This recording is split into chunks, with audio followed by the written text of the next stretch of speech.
Welcome to the Slop Farm. Enjoy the video. You start by powering the recorder and confirming the SD card. This prevents mid-session failures. Once done, set file format to WAV 24-bit/48KHC for best quality, or MP3 320 kbps if you need smaller files. Make sure the clock and file naming are set so files sort predictably. Now check input selection, mic or line, and switch phantom power on only if using condenser mics. Finally, set initial gain low. You will adjust while monitoring to avoid clipping. You now position microphones and engage phantom power for condensers. This is crucial for stable levels. Next, put on headphones and enable monitoring so you hear exactly what the recorder captures, and set headphone volume to a safe level.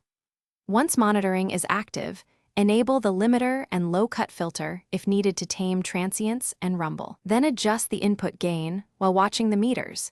Aim for peaks around -12 to -6 decibels so you have headroom without noise. You press record and use the count-in or pre-roll for a clean start. Monitor the meters during performance and be ready to adjust levels if dynamics change. Once finished, stop recording and immediately play back a few seconds to confirm integrity. Next, transfer files via USB or by removing the SD card. Copy to your computer and make at least one backup. Finally, power down, remove the battery if storing, and keep the SD card labeled. If files are missing, check the card lock and reformat after backup. Thanks for watching. Consider subscribing if we helped you today.